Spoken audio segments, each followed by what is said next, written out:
ამ კანონის ერთი მინუსი რაც არის, ასევე არის, რომ მისი მიზანი არის საჯარო სამსახური პოლიტიკურ თანამდებობის პირებთან იყოს მონურ მორჩილებაში.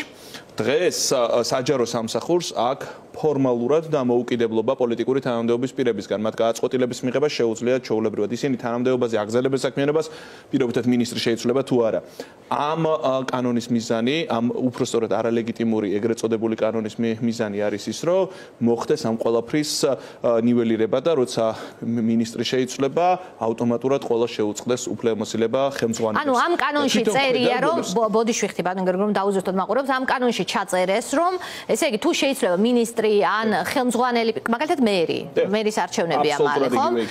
ყველა ვინც კონტრაქტზეა არა მხოლოდ კონტრაქტზე. დეპარტამენტის უფროსი, ნებისმიერი სამმართველოს უფროსი, მათი მოადგილეები, პირველადი სტრუქტურული ერთეულები, დიახ, ყველა შეიძლება უთხრან, რომ გამარჯობა, თქვენ დღეიდან აღარ მუშაობთ, ახალი ადამიანი იქნება.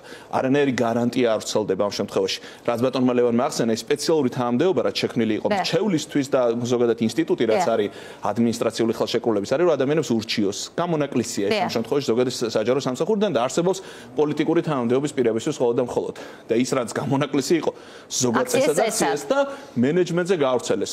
პლუს ქვედარგოლის თანამდებობებზე იქ საერთოდ ახალი წესები დაადგინეს და ერთ წელიწადში ადამიანის გათავისუფლება შეიძლება. 2013 წლიდან არაერთ საკანონმდებლო ცვლილება განხორციელდა, რომ რეორგანიზაციით რთული ყოფილიყო თანამშრომლის გაშვება. ეს სამწუხაროდ ამის მერე გამოირიცხება. ამ კანონის ერთ-ერთი მიზანი არის საჯარო მოხელეების გაჩუმება, მათი დამონება და მათი შეშინება. მას არაფერი სხვა მიზანი არ აქვს. ამ კანონს, ამ ეგრეთ წოდებულ კანონს, რომელიც რავი, 3 დღეში მიღებული კანონი როგორ შეიძლება კანონი უწოდოს ზოგადად. მით უმეტეს არალეგიტიმური პარლამენტი რო იღებს.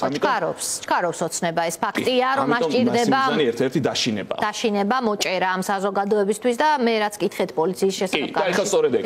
ადმინისტრაციულ სამართალდარღვევათა კოდექსი ეს ორი ერთობლივად რო დაინიცირდა და ეს ეგრეთ წოდებული ცვლილებები, რომელიც ადმინისტრაციულ სამართალდარღვევათა კოდექსში განხორციელდა, უკვე მეორე სეგმენტის დაშინებას ისახავს მიზნად.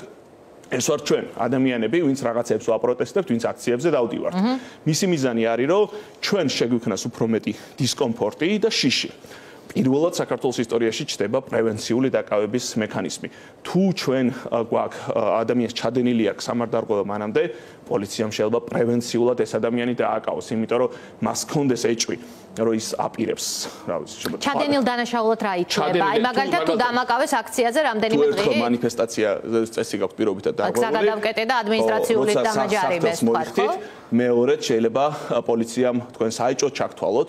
ასე უბრალოდ შემხედოს და საეჭვოდ ჩაგთვალოთ. ადმინისტრაციულ სამართალდარღვევათა კოდექსი, რომელიც ჩვენი საბჭოთა მემკვიდრეობა, ის ზოგადად სამართლების სტანდარტებს არ შეიცავს და მით უმეტეს წარმოიდგინეთ ეს ყველაზე დაბალი სტანდარტები, რაც ახლა ემატება და პრევენციულად დაკავება. ანუ რა ემატება? პრევენციულად დაკავება რას ნიშნავს? მოვა, შემხედავს, დამაკავებს. სოფო ზურაბიას თუ აქვს ჩადენილი პირობითად წინაკვირას მანიფესტაციის წესის დარღვევა, ეხლა შეიძლება პოლიციამ ჩათვალოს, რომ მე ვფიქრობ, რომ სოფო ზურაბიანმა შეიძლება კვლავ დაარღვიოს და ამის გამო თქვენ დაგაკავოთ 48 საათი.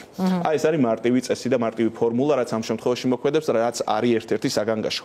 გარდა ამისა, ამ ეგრეთ წოდებულ კანონში ჯარიმები არის გამკაცრებული ძალიან ბევრი მიმართულებით. სისხლის სამართალთან გაიგივებულია, ფაქტობრივად გათანაბრებული. გადავიდა პიროტექნიკის გამოყენება მაგალითად, მაგრამ ამის გარდა ადმინისტრაციულში რაც რჩება, იქ ჯარიმები იმდენად დიდია, რომ ზოგ შემთხვევაში 20 შელიზდება, მაგალითად პლაკატის გაკვრა ან რაღაცა გაღებვა რაღაცის პროტესტის ამსახი დაფიქსირება, ჯარიმები გაზრდილია და ახლო გაუცმაგებულია ზოგიერთ შემთხვევაში. შემოდის ადმინისტრაციული პატიმრობები ისეთ რაღაცებზე, რაც აქამდე არ ყოფილა. შემოდის ახალი დარღვევები, მაგალითად თქვენ რო აქციაზე შარფი გქონდეთ, რითაც სახეს დაიფაროთ, იმიტომ რომ ეხლაც ცივა გარეთ აქციიდან მოვდივარ მეც, ეს სამართალდარღვევად შეიძლება ჩაითვალოს, ლაზერი წერია და ასევე სხვა ტიპის მინათება. თქვენ რო ტელეფონით პოლიციელს მიანათოთ, შეიძლება ამის გამო ცალკე ახალი სამართალდარღვევის ტიპი ჩდება, რომლის გამო რამდენიმე 1000 ლარი შეიძლება დაჯარიმდეთ. უამრავი ახალი წესები შემოდის და ბევრი აკრძალვა გვემატება. მანიფესტაციის თვალსაზრისითაც იგზალება, პლუს სისხლის სამართლებრივი რეგულაცია შემოდის ამ მიმართულებით. ამიტომ ეს არის დეკემბრის დრაკონული ეგრეთ წოდებული კანონი, რომელსაც ერთი მიზანი აქვს სოფო, რომ შეგვაშინოს, აქციაზე წასვლა სურვილი აღარ გაგუჩნდეს და მეტი ძალადობის საშუალება მივცეთ იმ პოლიციის ფორმაში ჩაცმულ მოძალადეებს, რომელსაც ჩვენ რამდენიმე დღის წინ უყურებდით და რომელმაც წამების ყველა მეთოდი პრაქტიკაში დაანერგეს უამრავ ადამიანზე, ცემეს, აწამეს და ყველანაირი მეთოდი გამოიყენეს, რაც უკანონობის თვალსაზრისით არსებობს.